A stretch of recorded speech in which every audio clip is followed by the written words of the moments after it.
Some 40 years ago, when I was in seminary, I had the privilege to spend an entire year studying through the entire Bible with a professor I deeply admired and greatly appreciated.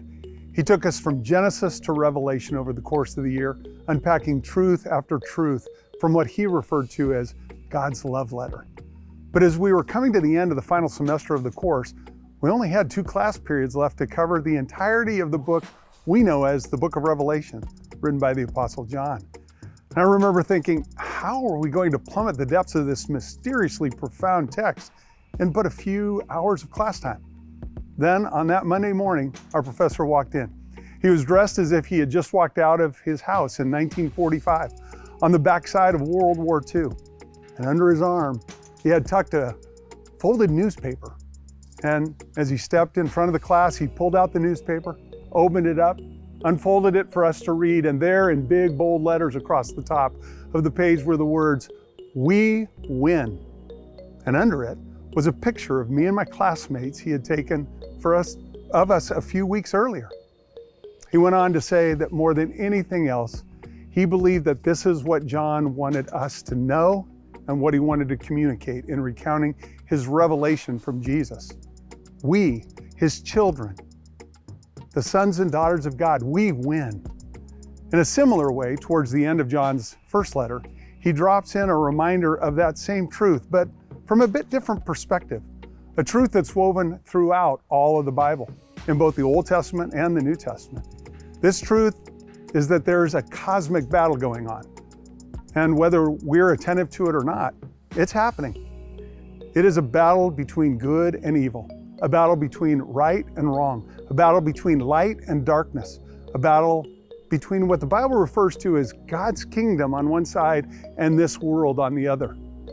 Further, as is true with any battle, there are ultimately those who experience victory and those who experience defeat, those who are overcomers and those who are overcome.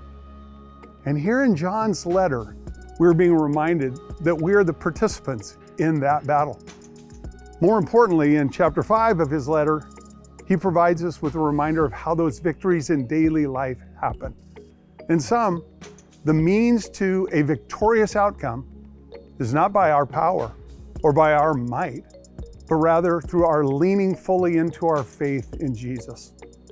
Let's flash back to how the prophet Zechariah framed this same truth. In Zechariah 4, we learn that God's people are going into battle with an enemy. And Zechariah reminds them before they go into battle that God's game plan is sure and true on how they'll be victorious. Simply put, he says, it's not by might nor by power, but by my spirit, declares the Lord. So here's the game plan both Zechariah and John are giving us to lean into and live by.